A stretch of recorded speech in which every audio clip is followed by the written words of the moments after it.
आपके दोस्त के ज़्यादा नंबर आते हैं आपसे कम पढ़ाई करने के बाद, तो उस प्रॉब्लम को सॉल्व करते हैं। दोस्तों, मेरा नाम है संदीप, मैंने पीएचडी करा है जेएनयू से, और मैं आपको बताने वाला हूँ ज़्यादा नंबर लाने के तरीके। देखो, सुनने में बड़ा ऑड लगेगा, लेकिन कम मेहनत से ज़्यादा नंबर लाए जा सकते हैं।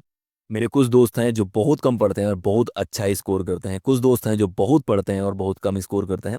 दोनों के बीच में क्या फ़र्क है वो देखने की कोशिश करेंगे, और जानने की कोशिश करेंगे कि अगर आप ज़्यादा नंबर लाना चाहते हैं, मतलब नंबर लाना भी एक गोल हो सकता है, और बहुत बार नंबर काम भी आते हैं।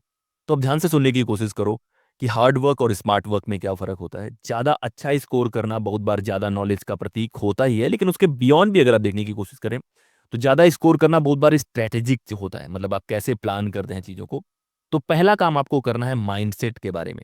अगर आपको लग रहा है कि 15 घंटा, 16 घंटा पढ़ना गोल है, गोल वो नहीं है। गोल है बेहतर स्कोर करना, बेहतर टारगेट को अचीव करना। तो स्मार्ट स्टडी पे फोकस करो, रिजल्ट पे फोकस करो।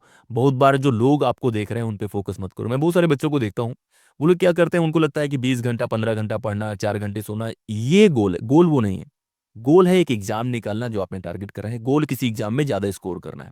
तो अपने माइंडसेट को इस तरह से बनाओ कि जहाँ पे आप रिजल्ट पे फोकस करो, स्मार्ट स्टडी पे फोकस करो। और स्मार्ट स्टडी के बहुत तरह के तरीके होते हैं। पहला जो तरीका है वो है पीवाईक्यू को बेस बना के तैयारी करना। हम में से बहुत तरह के लोग हैं जो गेस करने की कोशिश करते हैं कि भाई एग्जाम में क्या आने वाला है। और गेस करने के लिए आपको किसी टीचर की जरूरत नहीं है। जो पहले सवाल आ चुके हैं, उसी एग्जाम में है, उसी सिलेबस में पहले पहले सवाल पूछे जा चुके हैं, उन्हीं से आप अंदाजा लगा सकते हैं कि सवाल क्या आने वाला है। गोल तो यही है ना कि जो सवाल आपसे पूछा जाए उसका आप एक बेहतर जवाब दे पाएं। तो सबसे पहला काम जो आपको करना है वो है प्रीवियस ईयर क्वेश्चन पेपर लाना है, चाहे प्री के बारे में है, चाहे मेंस के बारे में है, और उनको लाके पढ़ना है। बहुत बार आप ऐसे भी पढ़ सकते हैं सिलेबस कवर करने के बाद, बहुत बार आप उनके जवाब के साथ उनको पढ़ सकते हैं, बहुत बार उनके जवाब के साथ आप उनको तैयार भी कर सकते हैं। मान लेते हैं कि हम इतिहास के बारे में तैयारी कर रहे हैं, तो इतिहास में अगर पहले 1857 के बारे में कोई सवाल आया है, 1947 के बारे में कोई सवाल आया है, गांधी जी के बारे में कोई सवाल आया है, तो उन सारे सवालों को हमें तैयार करना चाहिए। एक बार उन सारे सवालों को हमने तैयार कर लिया, तो कहीं न कहीं अब उन्हीं के अराउंड सवाल आने वाले हैं जिनको हम बेहतर कर पाएँगे। तो अगर आपको एग्ज़ाम में बहुत अच्छा स्कोर करना है, तो स्टैंडर्ड किताबों के अलावा आपके पास प्रीवियस ईयर क्वेश्चन पेपर तो होना ही चाहिए। मैं यूपीएससी मार्केट में बहुत तरह के बच्चों को देखता हूँ, उनके पास किताबें होती हैं, एक ही टॉपिक पे 5 किताबें होती हैं, लेकिन उनको ये नहीं पता होता कि इसमें सवाल कैसे आएँगे। अगर आपको ये नहीं पता कि इसमें सवाल कैसे आएँगे, आप बेहतर कैसे स्कोर करेंगे? तो स्टैंडर्ड किताबों के साथ-साथ previous year question paper must है, आप कोई भी एग्ज़ाम टारगेट कर रहे हो। तो प्रीवियस ईयर क्वेश्चन पेपर लाओ, उनको पढ़ने के तरीके मैंने ऑलरेडी बता दिए हैं एक वीडियो में कि कैसे पढ़ना है, पहले राउंड में क्या पढ़ना है, दूसरे में क्या पढ़ना है, तीसरे में क्या पढ़ना है, आप बहुत अच्छा स्कोर करने वाले हो। दूसरा है 70-20-10% रूल। कहने का मतलब है कि क्या सारा सिलेबस बराबर इंपॉर्टेंट है? और अगर बराबर इंपॉर्टेंट नहीं है, तो हमें हर पार्ट को बराबर टाइम क्यों देना है? एक रूल है जिसे हम 80-20% रूल बोलते हैं कि 80% जो प्रॉब्लम्स होती हैं, 80% जो सवाल होते हैं, वो 20% पार्ट से आते हैं। अगर आपको पता लग गया है कि वो 20% पार्ट कौन-सा है, तो आप उस पे ज़्यादा फोकस करेंगे कि पूरे को बराबर पढ़ने की कोशिश करेंगे।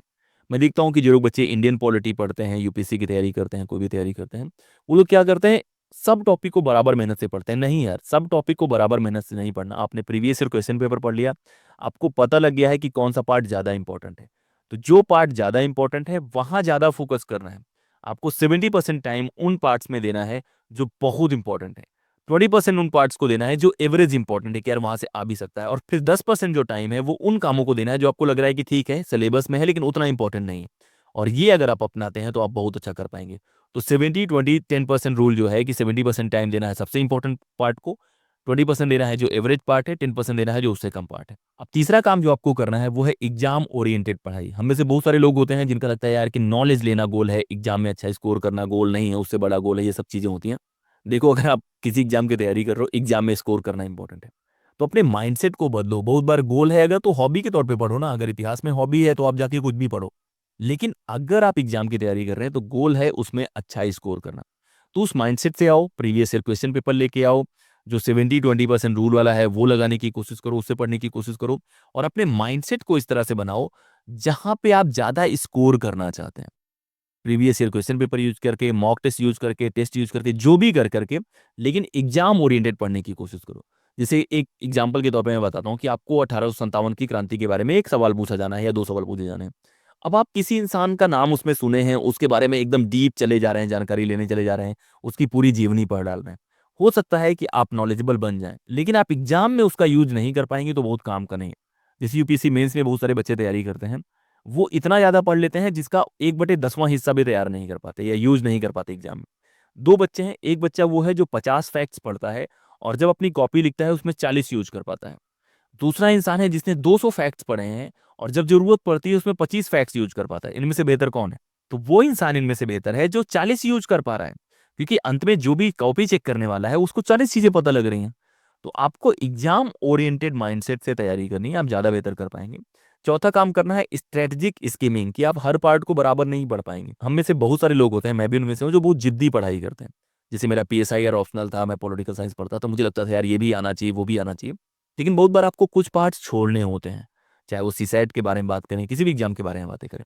तो अगर आप नीट, आईआईटी की तैयारी कर रहे हैं, तो आपको किस पार्ट पे बहुत फ़ोकस करना है, वो तो पता होना चाहिए।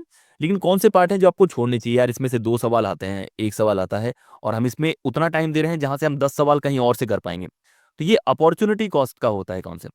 कहने का मतलब है आपके पास टाइम तो लिमिटेड है ना, मेरे पास अगर 10 घंटे हैं, तो 10 घंटे में मान लो कि 15 चीज़ें मुझे पढ़नी है। तो मैं सबको बराबर टाइम दूँगा, तो उसको भी बराबर टाइम दूँगा जो काम का नहीं है। तो जो काम का नहीं है उसको छोड़ना हमें आना चाहिए। तो स्ट्रैटेजिक स्किलिंग का मतलब है कि कौन-सा पार्ट हमें छोड़ देना है, कौन-सा नहीं ज़्यादा ध्यान देना, वो भी हमें पता होना चाहिए, क्योंकि टाइम लिमिटेड है। उसके बाद 5वां जो काम करना है वो है रिवीजन के बारे में। बहुत सारे बच्चों को बोलता हूँ कि टॉप वो नहीं करते जो बार-बार बहुत सारी चीज़ें पढ़ते हैं। टॉप वो करते हैं जो प्रैक्टिस करते हैं, जो रिवीजन करते हैं। 2 बच्चे हैं, एक है 3 बार पढ़ाई करता है और रिवीजन नहीं करता। एक बच्चा है जो 1 बार पढ़ता है, 3 बार रिवाइज़ करता है। जो 3 बार रिवाइज़ करेगा ज़्यादा बेहतर कर पाएगा।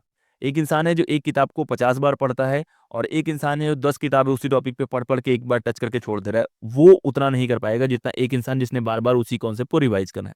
तो रिवीजन पे फ़ोकस करो।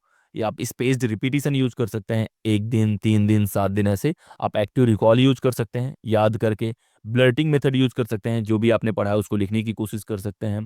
चंकिंग वाला यूज़ कर सकते हैं कि अलग-अलग इन्फॉर्मेशन को अलग जगह रख के पढ़ सकते हैं। तो ये काम अगर आप करेंगे तो आप बहुत अच्छा स्कोर करने वाले हैं।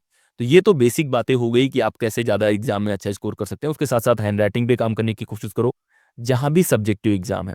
और हमेशा दिमाग में ये रखो जब भी आप सब्जेक्टिव एग्ज़ाम देने की कोशिश करें कि सामने वाला आपको पर्सनली नहीं जानता, वो आपको आपकी कॉपी के थ्रू जानता है। अगर आप अपनी कॉपी से उसको इम्प्रेस कर पाएँगे, अच्छा नंबर देगा और हमेशा आपका गोल होना चाहिए उसको ईज़ी बनाना कि वो बहुत आसानी से वो चीज़ें पढ़ पाए। तो दोस्तों ये बातें थी एग्ज़ाम में अच्छा स्कोर करने के बारे में, चाहे 10th में है, 12th में है। अगर आपको ज़्यादा नंबर लाना है तो ये सारी तरीके अपनाने की कोशिश करो, जहाँ पे हमने 80-20% रूल के बारे में बातें करी, पीवाई की यूज़ करने के बारे में बात करी, एग्ज़ाम ओरिएंटेड माइंडसेट के बारे में बातें करी, स्ट्रैटेजिक स्कीमिंग के बारे में बातें करी, रिवीजन के बारे में बातें करी। कुछ बातें और भी हैं जो आप कर सकते हैं अगर आपको बहुत अच्छा स्कोर करना है। जैसे कि टॉपर्स की कॉपीज़ देखना कि वो लोग कौन-कौन सी प्रॉब्लम्स को ज़्यादा बेहतर तरीके से सॉल्व करते हैं, कैसे लिखने की कोशिश करते हैं। अगर ये सारे काम आप कर पाते हैं तो आपके ज़्यादातर चांस हैं कि आप बहुत अच्छा स्कोर करने वाले हैं। तो दोस्तों इसी तरह के वीडियोज़ आते रहेंगे। हमारा पॉलिटिकल अफेयर्स ऐप आ गया है जहाँ पे यूपीएससी गाइडेंस का कोर्स मिल रहा है, पॉलिटिक्स का कोर्स मिल रहा है, पब्लिक स्पीकिंग का कोर्स मिल रहा है और आपको ये सारे कोर्सेज़ तो लेने ही हैं, बाकी लोगों से शेयर करने की कोशिश करो क्योंकि ये कोर्सेज़ मैंने खुद बनाए हैं तो आपको मज़ा आएगा देखने में। साथ ही साथ कमेंट करके बताने की कोशिश करो कि अभी आप किस एग्ज़ाम की तैयारी कर रहे हैं और आप उसमें कब क्रैक करने वाले हैं, कितना आपका टारगेट है उसको अचीव करना, उसके बारे में बताने की कोशिश करो। जय हिंद।